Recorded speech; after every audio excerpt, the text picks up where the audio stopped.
Okay, welcome to Chapter 2, Speaking with Confidence. This is the chapter that a lot of students find very interesting, and it's because it deals with speech anxiety. And speech anxiety is something that we all face. Every single one of us has speech anxiety. So we're going to talk a little bit today about what speech anxiety is. Then we're going to look about the process of understanding physiological stress and what that means for us and our bodies as we present. Third, we're going to talk about how your anxiety follows a predictable pattern and how we can utilize that pattern to our advantage. And lastly, we're going to end by talking about how we can build our confidence in public speaking through preparation. So let's get started. Let's look at a few things that Americans are afraid of in general. Number one, fear of flying. And if you look at that photo there, the picture of the airplane with its wings on fire, engines on fire, is probably not going to help any of us who have some level of fear of flying. You see at number two there, interesting, public speaking, the second most common fear that people have. People are also afraid of heights. They're afraid of the dark, intimacy, death, failure, rejection, spiders, and commitment. So you can see the top 10 things there that people are afraid of. If you're like me, you're probably afraid of a few things there on that list. I am deathly afraid of spiders. I do not like spiders. I could care less to fly. And I'll tell you a little bit about my experience with public speaking. But those are the things that we're afraid of. So communication apprehension is something that most people deal with. And it's very common, but because it's common, it means that there's skill sets that we can develop that can help you become a better, more confident public speaker. Students often make the mistake, they say, you know what, I'm scared of public speaking, therefore I'm going to take an online speaking class. It's going to be easier. In some ways, it's actually not easier. It can be harder because of the extra effort that you have to go through in terms of presenting and preparing your speeches, and especially with the time frame, you have less time to prepare in a summer course than if we were doing this class over a 3.5 month period in a typical semester. So it can actually be harder and can elevate levels of speech anxiety in students who take this class online. We're going to work through those issues, however. So speech apprehension is just the anxiety that we experience when we either think about or engage in communication. Now, for some people, we can think about the speech all day long, and we may not have any speech anxiety at all until we actually get in the classroom, or we actually get up in front of the audience, in front of that camera, and we start to talk. And then all of a sudden, we get hit with that speech anxiety.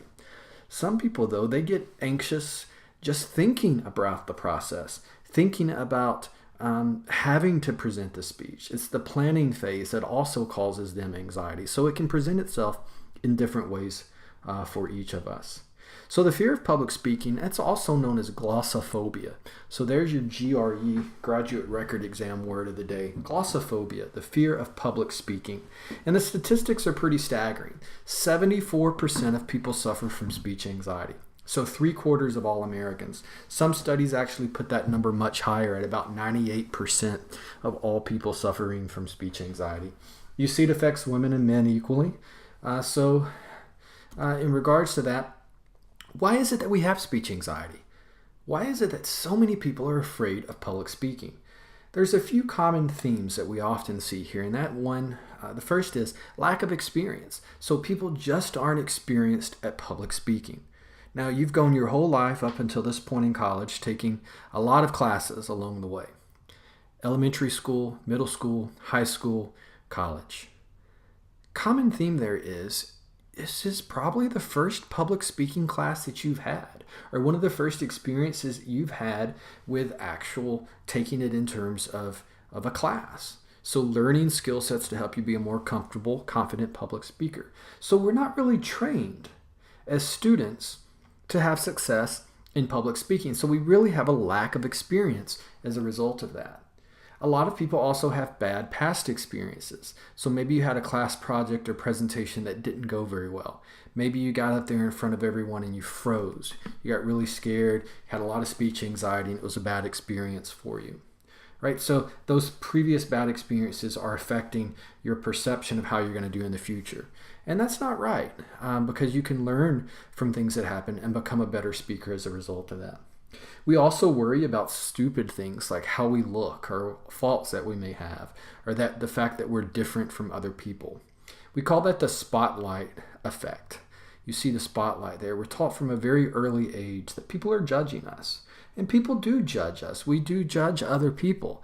That's part of our assets and our faults as being human beings. We judge people. But we can also use that to our benefit. And I'll tell you how you can do that here in a few minutes. Also, we have speech anxiety because we don't like being the center of attention. Most people aren't type A personalities. They don't want to be are out there in the middle of center of attention all the time. And as a result of that, being forced into the center of attention can make people uncomfortable and can cause them to have anxiety. And the last reason why people have speech anxiety is simply that they're not prepared enough. They think, oh, well, I can do this. I don't have to have a lot of preparation between it, in terms of this activities. And that's a fault. That's probably the biggest mistake that people make, is that they're not prepared enough.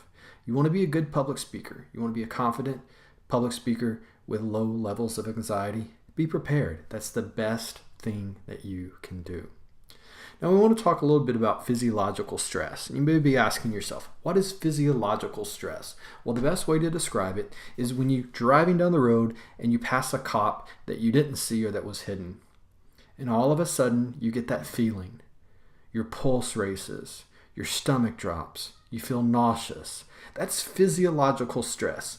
That is a response to stress, a physical response to stress that happens without you doing or thinking anything about it. It just happens. That's a physiological response to stress. You look in the rearview mirror and you hope and you pray that that cop is not beside you. And sometimes they do pull out and then they pull the car over beside you, or they pass you and you're just freaking out. That's a physiological stress. We experience physiological stress when we speak as a form of speech anxiety. And so we're going to look at that and what that means. So here are some of the physical symptoms that occur with glossophobia. You may stutter or stammer. You may freeze in front of your audience. Your voice may weaken. It may crack. You may feel a rapid heartbeat. Your blood pressure may elevate. You'll get butterflies in your stomach, that sense of nausea. Your body may actually shake. Your breathing may rapid. You may get stiff neck and back muscles. You may get dry mouth. Your pupils may dilate. You may sweat. And you may actually have hearing problems. In a worst case scenario, these things could combine and you may pass out. I have had students, pass out before, students who had severe speech anxiety, but to their benefit, they were able to work through those things and at the end of a semester become much more comfortable with their levels of speech anxiety. So as we look at these, there's a few things that people experience, that most people experience some form of. That is a rapid heartbeat, body shaking, and sweating. Right? The three things. Your heart's going to beat fast, you may sweat, and your body or your hands may shake. Those are the things that I see over and over and over again with my students in terms of the things that they're afraid of and that may cause stress. Keep in mind, those are physiological symptoms, so you can try your hardest for those things not to happen, but they're just going to happen. Your hands are going to shake, your heart is going to race, and you're going to sweat. Physiological stress. So we need to understand that. We need to understand that there are elements of speech anxiety that we can't control. So how then can we become better with speech anxiety? Well, we can start by developing an understanding of what our pattern of anxiety is. So again, most people have some form of speech anxiety. And all of us have patterns of our anxiety. Our anxiety is very stable. It will recur over and over again in the same ways. Very rarely does our body throw a new symptom at us in terms of speech anxiety. So we can become better, deal with our stressors and that anxiety better by simply understanding that. What is our pattern? When does our speech anxiety occur? Does it occur when we're practicing and preparing for the speech? Does it occur when we get up and start speaking? Does it last the duration of our speech? Or is it more intense in the beginning of a speech, right when we first get up there? Are there certain triggers that cause our speech to become, our speech anxiety to become more elevated? Is it a lack of involvement from the audience? Is it a lack of nonverbal contact from your professor maybe? So identifying what triggers may affect your level of speech anxiety can help us better cope with it and deal with it. And lastly, what is your typical response? So you're up there, you're nervous, your heart starts racing, you start to shake. What is your typical response? How do you respond when those things happen? Do you try to hide it? Do you acknowledge it? And does that reaction work? So here I'm going to tell you a little bit about me. As a young student growing up in Tennessee, I had a speech impediment. So up until about age 13, I was in speech therapy. Now, I couldn't say the letter R. So water was wada, car was ka. Now, that would have been fine if I'd grown up in Boston, right? But I didn't grow up in Boston. I grew up in rural Tennessee. So I was picked on and bullied because of my speech. As a result of being in speech therapy for so long, speech anxiety was just something that I naturally dealt with. Now look at me, right? I have 3 degrees, a bachelor, a master's, and a PhD in communication, and I teach it for a living. If I can overcome my speech anxiety that stemmed from those very deeply rooted issues as a child, you can overcome anything, any speech anxiety issue that you may have. For me, my typical response was, I sweat a lot. And 2, my face would turn red. Now those were both physiological symptoms that I would have to deal with. So I used to try to hide that my face would turn red, but it wouldn't work. My face would just get redder and redder, and I would think, oh, everyone's staring at me. They're wondering what's going on with him, and so I would just acknowledge it. I would get up there, and the very first thing I'd say in my opening introduction is, and I know my face is red as a tomato right now, and I'm sorry, but you're just going to have to deal with it. And people would laugh, and guess what happened over time? That physiological reaction in the terms of my face turning red, face and ears turning red, went away. It disappeared completely because I learned a coping mechanism that helped me deal with that. Now sweating, I'll be honest, I still sweat today. It's not that people are anxious about sweating that makes them nervous. It's that they're nervous that other people are going to see them sweat. And so how do you deal with that? Well, there's a different methods. You can buy a stronger strength deodorant, a clinical deodorant from CVS or Walgreens. If it's really bothering you, you can go to the doctor and you can get a special prescription deodorant.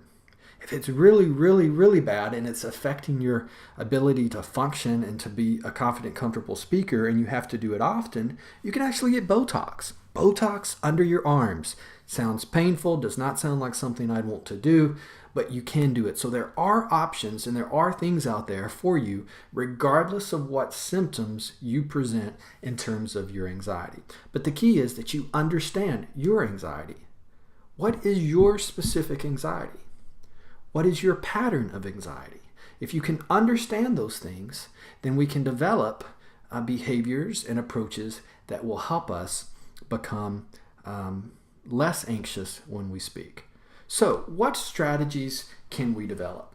What effective strategies can we put into place to help us become better speakers and less anxious with less speech anxiety? Well, the number one things that my students often suggest is drinking.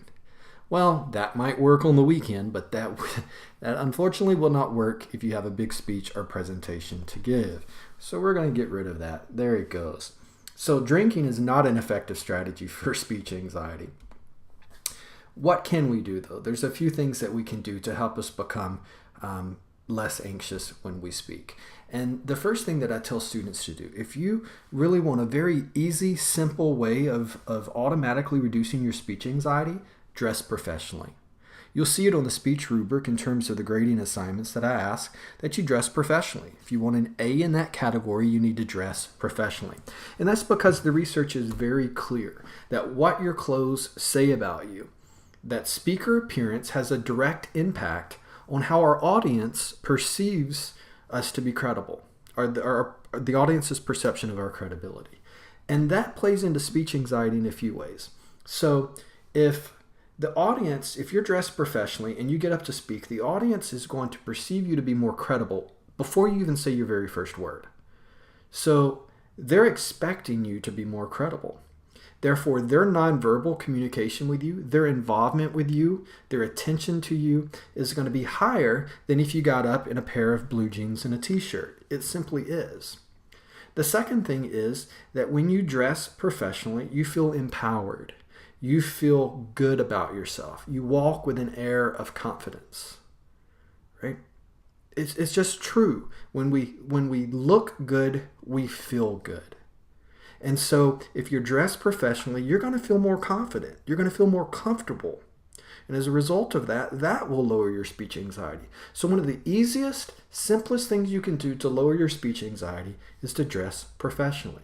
It will help your audience and help them connect with you, and it will help you and how you feel. It's one of the simplest things that you can do, right? How we look matters. Our body language says something. Our perception of people. We form conclusions about people knowing nothing about them other than how they're dressed. You want to be the confident, genuine guy in the front of the room. You want to be the guy that people trust, the one that they view as being the credible expert about a subject material, right? And so you can do that. You can help that by simply being dressed professionally. These are three of my students from the University of Wisconsin from a business course I was teaching, and they were dressed professionally for their presentation days. They're also power posing here. There's a TED Talk by Amy Cuddy, Cuddy, and it's called Power Posing. You can look it up. I'll post a link into her materials. And she actually talks about how your physical stance can have an impact on the physiological makeup of your body. So just like we talked about those physiological effects of stress, she suggests that by power posing, the endorphins and specific hormones that are released can help you become a more confident speaker and can lower your speech anxiety. So very interesting aspect there, and I would recommend that you watch it. It's a cool video and a technique that you can definitely implement and try. The second thing that I want to tell you about speech anxiety and why you really can overcome it is the fact that people don't care. Now that sounds harsh to say. People don't care. But the truth is we're very busy. We've got a lot going on in our lives. The age of technology has brought that to us. We all have smartphones and computers and all of these other ways of being connected to the world around us. We're very busy. We're very connected. We have a hard time just sitting still. You don't believe me? Turn your iPhone off, right? Try not to use it for a few hours, right? It's hard because we're connected. I like this. Hey, sorry I was busy. Well, I sent that 2 years ago, right? People don't care. People are very busy. But because people don't care and because we're busy, you're going to get up in front of an audience and you're going to start to give your presentations, and then you're going to think that people are judging you. You're going to think that they're listening intently to every word that you say, that they're looking for you to make a mistake so they can laugh at you and they can point it out. But the truth is, that's not what people are doing at all. People are thinking about these 5 things on any given day: hot guys and hot girls, Christmas gnomes, beer, toilets, and hamburgers. That's what we think about. You have thought about that at some point in time in the last 15 minutes of this presentation. I guarantee you. You're hungry. You got to go to the bathroom. You're thirsty or you want to drink. There's hot guys and hot girls. And Christmas gnomes is a metaphor for everything else out there that you could be thinking about. Plans that you have later, things that you have to do, all of those things. Constant thoughts that pop into our mind. And as a result of that, those are the things that people are thinking about as you're presenting. It's not that they're being rude and that they don't care, that they don't want to listen, but they're just preoccupied with other things on their mind. So think about that when you're nervous and anxious and you think people are judging you and waiting for you to make mistakes. They're not. People don't care. People are busy. They have a lot going on in their lives. And the third thing I want to talk about today is to prepare for the unexpected. The unexpected will happen every time you present. It's a fact. It is a simple truth that things will happen to you. They happen to all of us. For instance, let's look at a clip from former President George W. Bush. And so, in my State of the Union, or my speech to the nation, whatever you want to call it, speech to the nation, I know the human being and fish can coexist peacefully. And America needs a military where our best and brightest are proud to serve and proud to stay. If you're a single mother with 2 children, which is the toughest job in America as far as I'm concerned, and you're working hard to put food on your family, rarely is the question asked, is our children learning? Too many good docs are getting out of business. Too many OBGYNs aren't able to practice their love with women all across this country. See, I don't think you can be. There's an old saying in Tennessee, I know it's in Texas, probably in Tennessee, that says, fool me once, shame on you. If fool me, we can't get fooled again. Right, so that clip there shows us that if the people at the highest levels of our U.S. government can make those levels of mistakes with public speaking, then it's going to be okay for you to make mistakes as well. Prepare for the unexpected, or prepare that is going to happen. You are going to make mistakes. Words are going to come out wrong. Things aren't going to make sense sometimes, but you know what? People don't care. Remember that. People don't care. Make a joke out of it. Say, well, I don't know where that came from. And then people will laugh, and you'll be able to move forward in your presentation. I like this proverb. It says, smooth seas do not make skillful sailors. Right? If you don't ever run into adversity as a speaker, you're never going to learn and grow. You're never going to have those opportunities that are going to make you a better speaker. Right? That's our class for today. In terms of speaking with confidence and public speaking, we'll see you next time.